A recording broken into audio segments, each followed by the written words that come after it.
বাংলাদেশে আমার সম্প্রদায়, আমার মা বোনেরা, আমার আত্মীয় স্বজন কেউ নিরাপদ নয়।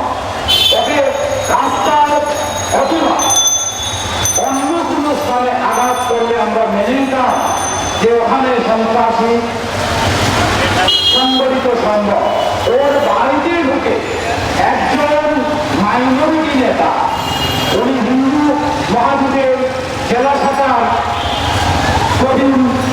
সাধারণ সম্পাদক, উনি অনেক আন্দোলন সংগ্রাম করেছেন। সকল আন্দোলন সংগ্রামের পিছনে ওনার শ্রম এবং সততা ছিল। সেই সেবার বিনিময়ে ওনাকে উপহার দিয়েছে জাতির এক তোলা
আঙুলের চাপ ভোট নেওয়ার জন্য যেতে পারে। মানবতা দেখুন, বলুন আমি মিথ্যা কথা বলছি। এই মহানগরের অভিভাবক যদি মেয়র হয়ে থাকে তাহলে এই মহানগর হচ্ছে তার পরিবার, আর এই পরিবারের দুধের শিশু যখন মৃত্যুর সাথে সন্ত্রাসী হামলায় কেড়ে যাচ্ছে, সেই দুধের শিশুকে দেখার জন্য একবার তিনি সহানুভূতি দেখালেন না। আমরা অবাক হয়ে গেলাম মাইনরিটির সম্প্রদায়।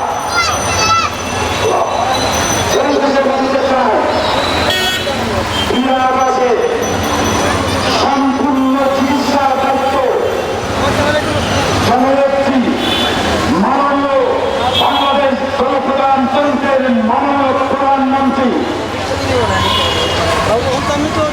শেখ হাসিনাকে বহন করতে হবে, নতুবা রাষ্ট্রকে বহন করতে হবে।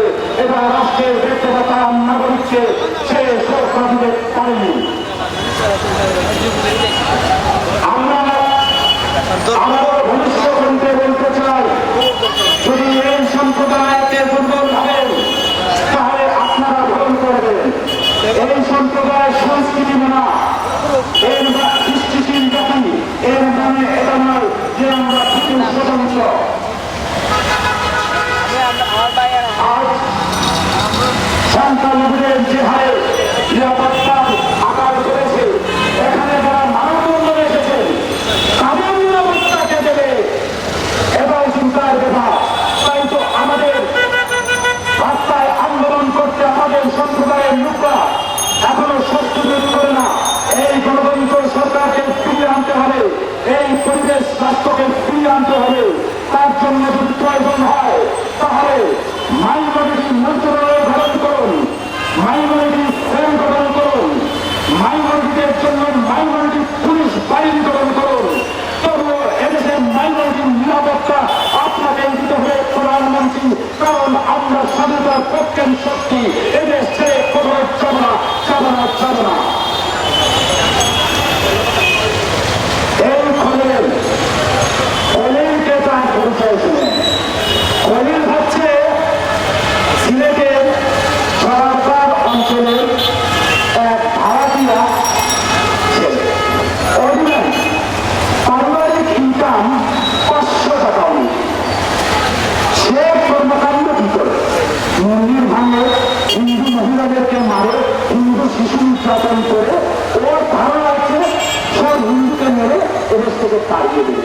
কিছু বলার জন্য বলে পাগল, এটা পাগল হয়ে গেছে। পাগল যখন হয়েছে রে ভাই, শুধু হিন্দুর বেলা পাগল কেন, মুসলমানকে ঘটাইতে হবে না কেন? এই পাগলামি কখন থাকে তো? আর আমাদের হিন্দু মহাজের যে সেক্রেটারি, উনার প্রতিদিনের ইনকাম 1000 টাকার উপর। তবুও সে সাহস করে উনাকে আহত করতে, উনার উপরে সাম্প্রদায়িক হামলা করতে। এইটার পিছনে তো নিশ্চয়ই কোনো ইন্ধন আছে। সেই ইন্ধনকে খুঁজে বের করতে হবে। সেই ইন্ধনটা হচ্ছে, সেই ইন্ধন বাবদের শাস্তি নিশ্চিত করতে হবে। তখন আমরা বুঝবো যে আইন শৃঙ্খলা বাহিনী সাম্প্রদায়িকতা করছে না, পুলিশ বাহিনী সাম্প্রদায়িকতা করছে না। না হলে আমরা সবাইকে একই দোষীতে, সাম্প্রদায়িক দোষীতে ঘোষিত করে রাখবো যতক্ষণ পর্যন্ত খাদক শরীরের পিছনের কলকাঠি যারা নাড়ছে তারা শাস্তির আওতায় না আসছে। পরিশেষে সবাইকে বলছি, গোটা সিলেটবাসীকে বলছি, আপনারা ধৈর্য হারাবেন না। এই দেশ আমাদের, এই দেশে আমরা থাকবো এবং সাম্প্রদায়িক সম্প্রীতি সুন্দর সুস্থ রাখার জন্য যতগুলো সৃষ্টিশীল কর্মকাণ্ডের প্রয়োজন আছে তা আমরা করব। এবং আপনার সিলেটবাসীর প্রতি অনুরোধ করব, এই বাচ্চাটাকে দিয়ে একবার দেখুন আপনি হিন্দু না মুসলমান সেটা চিন্তা করবেন না। বাচ্চার কোনো চাপ নেই, সে নিষ্পাপ, সে এখনো হিন্দুও নয়, মুসলিমও নয়, সে হচ্ছে ফেরেশতা।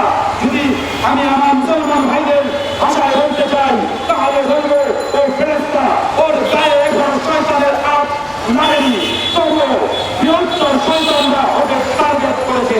আসুন সিলেটবাসীকে জানাই, সবাই শিশুকে একবার দেখুন, দেখে অন্তত পক্ষে আপনার মানবতা,